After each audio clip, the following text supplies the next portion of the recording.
Hello, my name is Kent Philpott, and this is just a short YouTube titled Core Islamic Goals and Core Christian Goals, a contrast.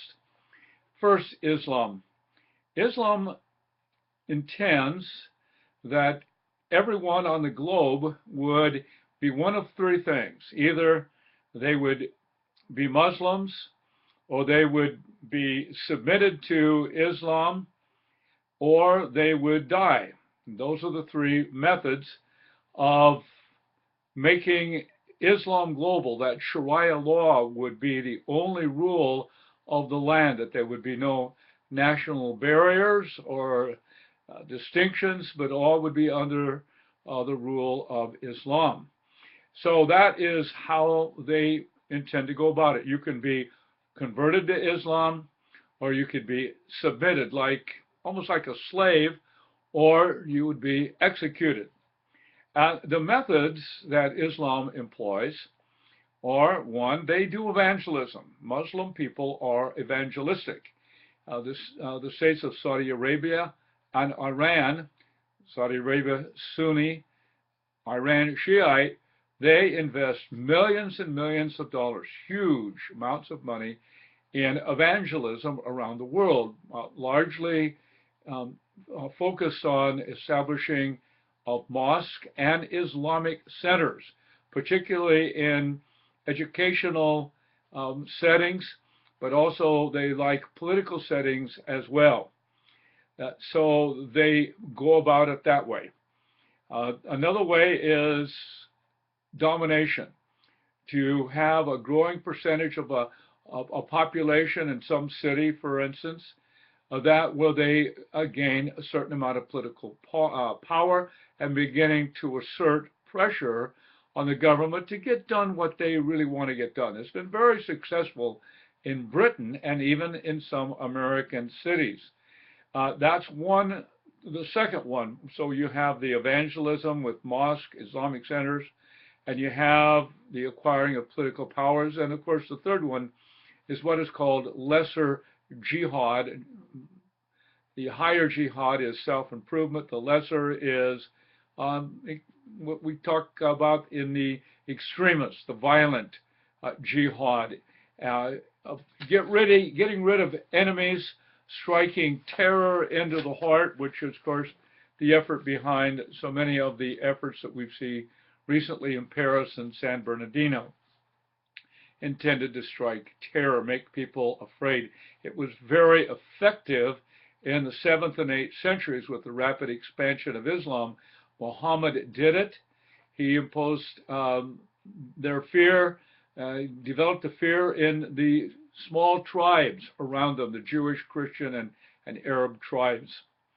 So that is the goal of Islam as they see it. They intend to dominate the world. Now, let's take a look at the Christian core, what their effort really is. And to do that, we have to read a couple of passages in the Bible. I'm going to read first Matthew chapter 28, verses 19 and 20. Jesus said, "Go therefore and make disciples of all nations, baptizing them in the name of the Father and of the Son and of the Holy Spirit, teaching them to observe all that I have commanded you.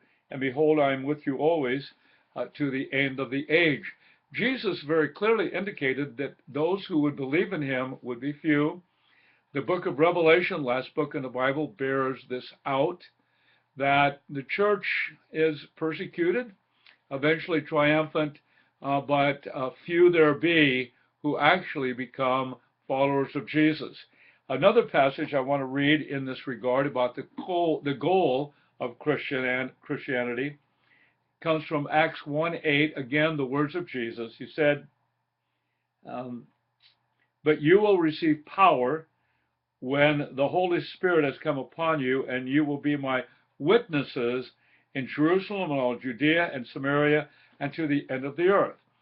The Christian method is simply proclamation, telling the story of Jesus, what we call the good news or the gospel, that we are lost, separated from God, but in his love for us, he atones or covers our sin through the death of Jesus on the cross.